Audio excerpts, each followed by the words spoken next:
Another question I have for you is Gary Vee has called you a DJ of inspirational content. A lot of your content is geared towards people who learn visually. Can you share with the audience, how you stumbled upon that niche of, creating content that is geared towards people who learn by looking at something?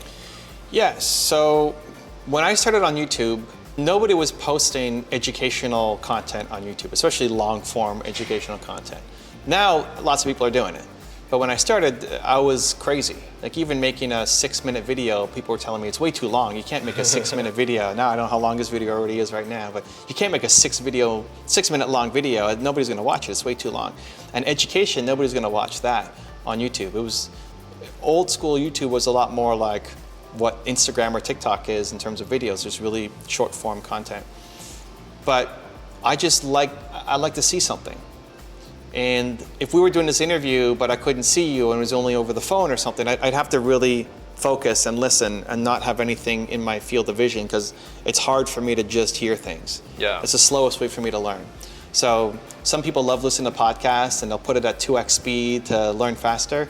If I listen to a podcast, I'd have to slow it down. Like it'd be like 0.75 speed. Yeah. Because I don't learn through hearing. I have to see something. So, I could do it, but it's really inefficient for me. So I wanted to create videos because I thought maybe there's other people out there like me. I didn't think I'm gonna have 3 million subscribers. I thought there's gotta be a couple people out there who, if they watch my videos, they're like me, they're visual learners, and maybe I can help a couple people who are like me. So if I got 50 views on a video, I'd be like, let's go, I got 50 people to watch this video. Now it's blown up to be a much bigger thing. So when people ask me, well, how did you know? How did you predict? Like I didn't predict anything. I just like visual content. It's how I learn best. And at the time, YouTube was the only place for visual content and still is now the best place for long form visual content, at least in North America. So you could teach me a couple things on the Asian market, I'm sure. Maybe that's where we branch out into next. But for now, YouTube is the best place. So that's where I'm creating content. You are a big proponent of helping thought leaders find their voice, whether it be through social media or making videos or making content that resonates with people. What advice do you have for creators who want to build a community or who want to connect with their audience? So I think your purpose comes from your pain. I think whatever you struggled the most with is what you want to help other people through. So when you're making content, and I'm in the education thought leadership space, so I'm not making comedy videos or slime videos or something, right? Those are all great, or League of Legends tutorials, I'm not very good, so I'm not making those kinds of videos.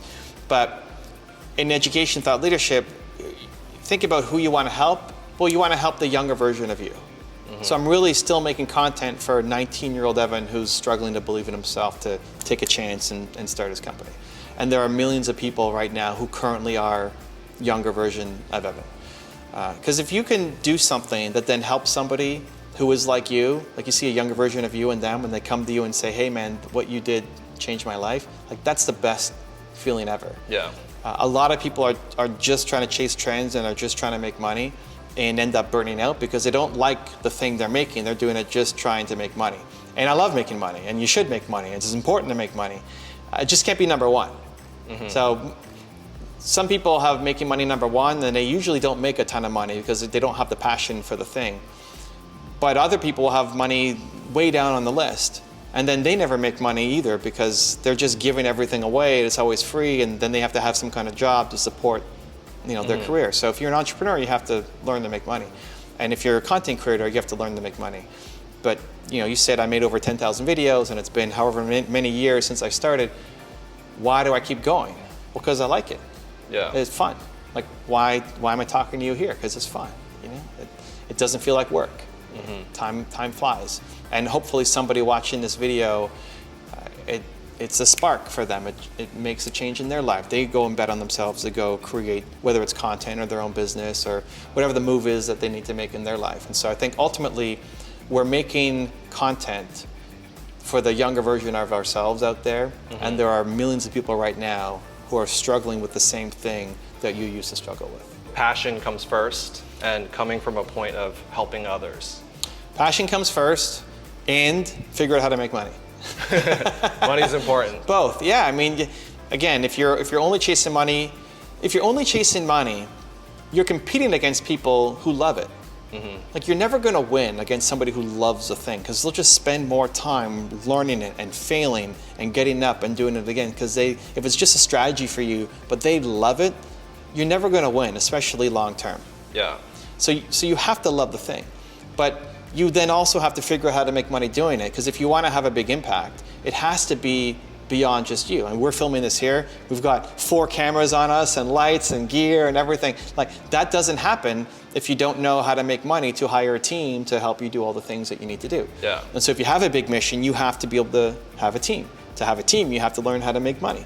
So making money is foundation for, like, any business that doesn't know how to make money will not be in business for very long. Even charities. If you don't know how to raise money, you won't be a charity for very long. Yeah. So you have to learn how to make money. For me, at least, it just can't be number one. I like that you bring up the passion part.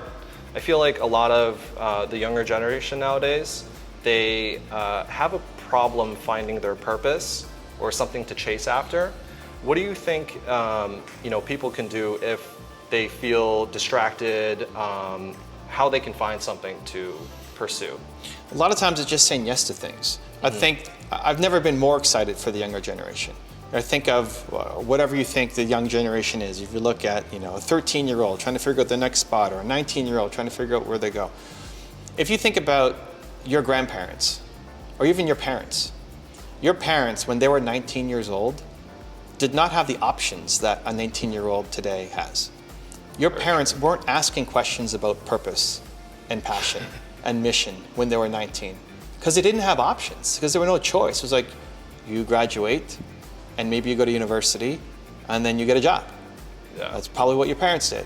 Like, if your parents did not go do that, then they were really crazy. They were really weird. They couldn't be hired. They were unemployable, so they started a business. My parents didn't start business.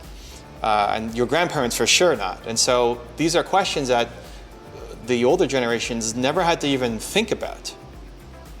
Now there's options. Now a 19-year-old can go make $1 million. Making videos by themselves, right? Like, it's a crazy idea that if you tried explaining that to your grandparents, like, you're doing what? You're sitting in your room and you're just on your phone all day and you're making money. It doesn't make sense. And so I think we're going to get some amazing ideas out of this coming generation, because they have all these amazing options. So if you're thinking about how to get started and what should your career be, well, you have to taste stuff. You got to try it. You got to say yes. You don't know until you start doing it. You can't think your way through this. You have to feel your way through it and get started. Just say yes, as long as it's not unethical. This is okay. Some things you're not going to say yes to, but most things you should at least try once. Try food once. Try an activity once, and just see. Not if you're good at it, because you're not going to be good at it. You're going to suck at it. But did you like it? Was it fun? Do you want to go do it again? Because if you like it, and then it's just about acquiring skills, you can get good at any skill with enough repetition and passion. Yeah. So I wasn't good at making videos, but 10,000 videos later, I can start to get good at something. Yeah, right? yeah, makes sense.